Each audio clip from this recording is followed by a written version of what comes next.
മുഖ്യമന്ത്രി V D സതീശന് അഭിനന്ദന പ്രവാഹമാണ്. ഇപ്പോഴും വലിയ തോതിലുള്ള ആഘോഷവും ആഹ്ലാദ പ്രകടനവുമാണ് ഈ കന്റോൺമെന്റ് പരിസരത്ത് നടന്നുകൊണ്ടിരിക്കുന്നത്.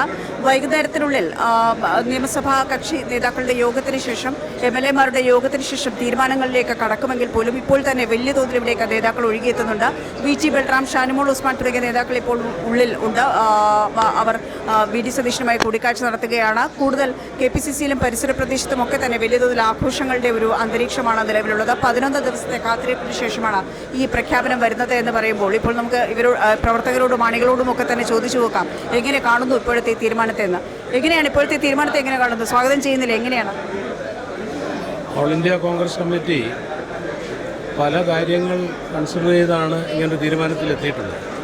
അതിൽ ഞാൻ മനസ്സിലാക്കിയിടത്തോളം ഏറ്റവും കൂടുതൽ ഓൾ ഇന്ത്യ കോൺഗ്രസ് കമ്മിറ്റി കണക്കിലെടുത്തത് കേരളത്തിലെ കാസർഗോഡ് മുതൽ പാറശാല വരെയുള്ള ജനങ്ങളുടെ ഒരു വികാരം. കഴിഞ്ഞ 10 വർഷമായി വീർപ്പുമുട്ടിയുന്ന ജനം അവരൊരു ആശ്വാസം കണ്ടെത്തിയത് ഈ വിജയത്തിലൂടെയാണ്. അപ്പോൾ അങ്ങനെ വിജയിച്ചിട്ടും വീണ്ടും കാലതാമസം വരുന്നതിൽ അവർക്കൊരു ആശങ്കയുണ്ടായിരുന്നു. എന്തായാലും തീർച്ചയായിട്ടും AICC-യുടെ തീരുമാനം വന്നതോടുകൂടി ആ ആശങ്കയൊക്കെ മാറി വളരെ ഒരു ഫെസ്റ്റീവ് മൂഡിലാണ് ജനങ്ങളൊക്കെ. ഒരു ആഹ്ലാദഭരിതരാണ് അവരൊക്കെ തന്നെ. KPCC പരിസരത്തും കന്റോൺമെൻറ്റ് ഹൗസിൻ്റെ പരിസരത്തുമൊക്കെ അവരുടേതായ ആഹ്ലാദ പ്രകടനം നടത്തിക്കൊണ്ടിരിക്കുകയാണ്. അതുതന്നെയാണ് ഒരുപക്ഷെ MLA-മാരുടെ പിന്തുണ ആർക്കാണ് എന്ന കാര്യത്തിൽ വലിയ തർക്കങ്ങളുണ്ടായി. പക്ഷേ MLA-മാരുടെ പിന്തുണയേക്കാൾ കൂടുതൽ ഒരുപക്ഷെ ജനപിന്തുണയ്ക്കാണ് ഇപ്പോൾ ഏറ്റവും കൂടുതൽ പ്രാധാന്യം കൈവന്നിരിക്കുന്നത്. നേതാക്കളെ സംബന്ധിച്ചിടത്തോളം സമ്മർദ്ദം ഏറിപ്പോയിരുന്നു. ജനങ്ങളുടെ പിന്തുണ മറികടന്നുകൊണ്ട് ഒരു തീരുമാനത്തിലേക്ക് എത്താൻ പറ്റുന്നില്ല എന്ന് പറയുമ്പോൾ AICC ഇതുവരെ ഉണ്ടായിരുന്ന ഒരു നടപടിക്രമങ്ങൾ കൂടി മറികടന്നുകൊണ്ടുള്ള, അല്ലെങ്കിൽ ഇതുവരെ തുറന്നു വന്നിരുന്ന ഒരു രീതിയിൽ നിന്ന് വ്യത്യസ്തമായ ഒരു രീതിയിലേക്ക് പോകാനാണ് തയ്യാറെടുത്തത്. എങ്ങനെയാണ് ഇപ്പോഴത്തെ പ്രതികരണങ്ങളെക്കുറിച്ചൊക്കെ എങ്ങനെ കാണുന്നു? ഇത് വലിയ സന്തോഷമായില്ലേ? എങ്ങനെയാണ്? കേരളത്തിലെ ജനങ്ങൾ ആഗ്രഹിച്ച ഒരു തീരുമാനമാണ് കോൺഗ്രസ് നേതൃത്വം എടുത്തത്. അതിന് AICC നേതൃത്വത്തെ സംബന്ധിച്ചിടത്തോളം തികച്ചും ജനകീയമായിരുന്നു. കോൺഗ്രസ് നേതാക്കന്മാരെയും കോൺഗ്രസിൻ്റെ MLA-മാരെയും പരിണിതപ്രജ്ഞരായ സീനിയർ നേതാക്കന്മാരെയും എല്ലാം കണക്കിലെടുത്തുകൊണ്ടാണ് AICC ഇത്തരത്തിലൊരു പ്രഖ്യാപനം നടത്തിയത്. ഇതിൽ AICC-യാണ് ജനങ്ങളെ സംബന്ധിച്ചിടത്തോളം, സാധാരണ പ്രവർത്തകരെ സംബന്ധിച്ചിടത്തോളം, വിവിധ തലങ്ങളിലെ കോൺഗ്രസ് നേതാക്കന്മാരെ സംബന്ധിച്ചിടത്തോളം ഞങ്ങൾക്കൊക്കെ അഭിമാനം AICC-യുടെ തീരുമാനമാണ്. ആ AICC-യുടെ തീരുമാനം അവസരോചിതമായിരുന്നു, ജനഹിതമായിരുന്നു, ജനാഭിലാഷമായിരുന്നു, MLA-മാരുടെ അഭിപ്രായമായിരുന്നു, MLA-മാരാകാൻ പ്രവർത്തിച്ചവരുടെ അഭിപ്രായമായിരുന്നു എന്നുള്ളതാണ് പറയാനുള്ളത്. തീർച്ചയായും ഇവിടെ ലഡ്ഡു വിതരണം ചെയ്തും ഒക്കെ പ്ലക്കാർഡുകൾ ഉയർത്തിപ്പിടിച്ച മുദ്രാവാക്യം വിളിച്ചുമൊക്കെ തന്നെയാണ് ഈ അണികളും പ്രവർത്തകരും ഒക്കെ തന്നെ അവരുടെ സന്തോഷം അറിയിച്ചത്. ഇന്ന് ഈ നിമിഷം വരെയും ഇപ്പോഴും വലിയ ജനപ്രവാഹം തന്നെയാണ് ഇവിടെ കന്റോൺമെന്റ് ഹൗസിലേക്ക്. അതേസമയം ആഹ്ലാദം അതിർവിട്ടു പോകരുത് എന്നൊരു മുന്നറിയിപ്പ് കൂടിയുണ്ട്. അതുകൂടി പാലിച്ചുകൊണ്ടുള്ള ഒരു ക്രമത്തിലേക്കാണ് ഇപ്പോഴും പോയിക്കൊണ്ടിരിക്കുന്നത്.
ദിവസങ്ങൾ നീണ്ട ചർച്ചകൾക്കും അനിശ്ചിതത്വങ്ങൾക്കും ഒടുവിൽ വിരാമം.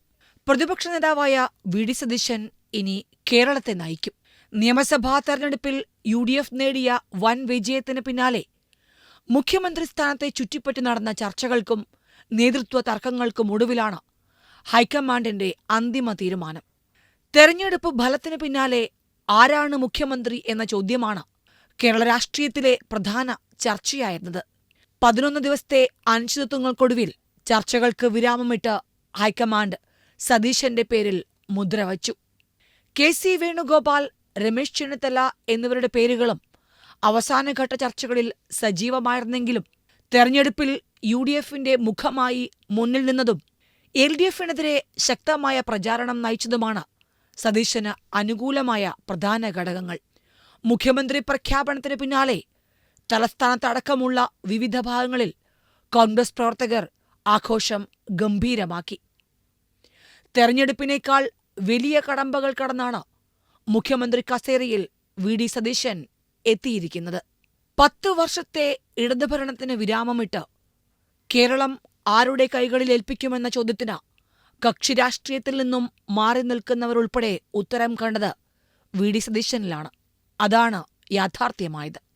മുഖ്യമന്ത്രി സ്ഥാനം കിട്ടിയിട്ടും ടീം എന്നാവർത്തിച്ചു വി ഡി സതീശൻ. എന്നെ ഞാനാക്കിയത് ടീം UDF ആണ്. ജനമേൽപ്പിച്ചിരിക്കുന്നത് വലിയ ഉത്തരവാദിത്വമാണ്. ജനങ്ങളോട് പറഞ്ഞതെല്ലാം ഒന്നൊന്നായി നടപ്പാക്കും. പുതുയുഗ സൃഷ്ടിക്ക് കഠിനാധ്വാനം ചെയ്യുമെന്നും പൊതുപ്രവർത്തനത്തിന്റെയും രാഷ്ട്രീയ പ്രവർത്തനത്തിന്റെയും നിർവചനം മാറ്റിയെഴുതുമെന്നും വി ഡി സതീശൻ ഓർമ്മിപ്പിക്കുന്നു. കേരളത്തിലെ പ്രവർത്തനം ഏകോപിപ്പിച്ചത് KC വേണുഗോപാലാണ്. എന്റെ നേതാവ് കൂടിയാണ് രമേശ് ചെന്നിത്തല. എല്ലാവരോടും നന്ദിയും കടപ്പാടും അറിയിക്കുകയാണ് കേരളത്തിന്റെ സ്വന്തം VD. കേരളം കടന്നുപോകുന്നത് സങ്കീർണ സാഹചര്യത്തിലൂടെയാണ്. എനിക്കൊരാൾക്ക് ഒറ്റയ്ക്ക് ഒന്നും ചെയ്യാനാകില്ല. എല്ലാവരും ഒന്നിച്ചു നിൽക്കണമെന്നും വി ഡി സതീശൻ ആഹ്വാനം ചെയ്യുകയാണ്. കേരളത്തിന്റെ മുഖ്യമന്ത്രിയായി കോൺഗ്രസ് ഹൈക്കമാൻഡ് തെരഞ്ഞെടുത്ത വി ഡി സതീശന് ആശംസയുമായി AICC general secretary KC Venugopal രംഗത്തെത്തി. തന്റെ പ്രിയ സഹപ്രവർത്തകൻ വി ഡി സതീശന് ആശംസകൾ എന്ന് അദ്ദേഹം എക്സിൽ കുറിച്ചു. എല്ലാവരും കോൺഗ്രസ് ഹൈക്കമാൻഡിന്റെ തീരുമാനത്തെ സ്വാഗതം ചെയ്യുന്നുവെന്നും പാർട്ടിയാണ് പ്രധാനമെന്നും കേരളത്തിന്റെ വികസനത്തിനും ക്ഷേമത്തിനും ഒരുമിച്ച് പ്രവർത്തിക്കുമെന്നും KC കുറിച്ചു. ഇത്തവണ 100 തികച്ചില്ലെങ്കിൽ രാഷ്ട്രീയ വനവാസമാണെന്ന് ആവർത്തിച്ചു പറഞ്ഞുകൊണ്ടാണ് സതീശൻ വിസ്മയം തീർത്തത്.